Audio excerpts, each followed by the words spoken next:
সারা জীবন শুনছেন খালাম্মা যে ভাড়াটিয়া আসেন। বাড়িওয়ালারে কি মনে করে খালাম্মা?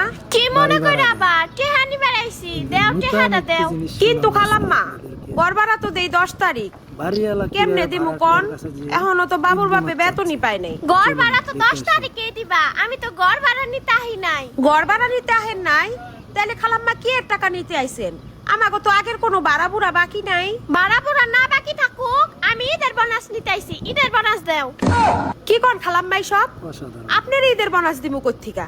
আর আপনার ঈদের বোনাস দিমু কি লিগা আমরা? ঈদের বোনাস দিবে কি লিগে মানে তোমরা বাড়াইটারা যদি আমাগো বাড়ি আলাগো ঈদের বোনাস না দেও তাহলে আমাগো ঈদের বোনাস দিব কেডা?